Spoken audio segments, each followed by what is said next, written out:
huzuni ambayo kila mtu ataulizwa ripoti ya kazi aliyoifanya.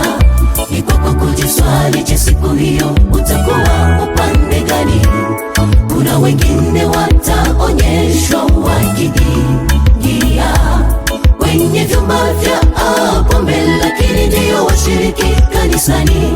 Wengine nao wataonyeshwa wakitenda uzinifu, lakini nao wameandikwa ndani ya vitabu vya kanisa. Nenda waambie watu wote ya kwamba kuna siku ambayo yaja upesi sana, siku ya huzuni ambayo kila mtu ataulizwa ripoti ya kazi aliyoifanya. Ni kwako kujiswali, je, siku hiyo utakuwa upande gani? Kuna wengine wataonyeshwa wakiingia kwenye vyumba vya pombe, lakini ndio washiriki kanisani. Wengine nao wataonyeshwa wakitenda uzinifu, lakini nao wameandikwa ndani ya vitabu vya kanisa. Ndugu, jiulize, siku hiyo utakuwa upande gani? Kwa siku hiyo itakuwa kilio, kusaga meno, washindi wakishangilia.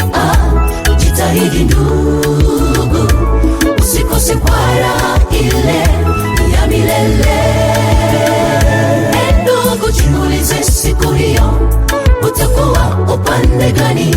Kwa siku hiyo itakuwa kilio, kusaga meno, washindi wakishangilia. Jitahidi ndugu, usikose kwa raha ile ya milele.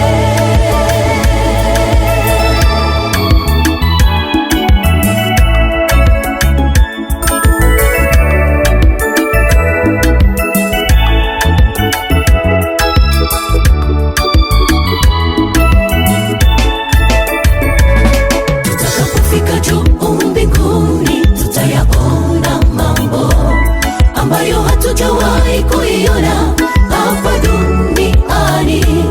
Makao mazuri yaandaliwa, Yesu mwenyewe mjengaji. Ni kwako kujiswali, je, utaingia katika ule mji mpya? Tutakapofika juu mbinguni, tutayaona mambo ambayo hatujawahi kuiona hapa duniani. Makao mazuri yaandaliwa, Yesu mwenyewe mjengaji. Ni kwako kujiswali, je, utaingia katika ule mji mpya? Ndugu, jiulize, siku hiyo utakuwa upande gani? Kwa siku hiyo itakuwa kilio, kusaga meno, washindi wakishangilia. Jitahidi ndugu, usikose kwa raha ile ya milele. Ndugu, jiulize, siku hiyo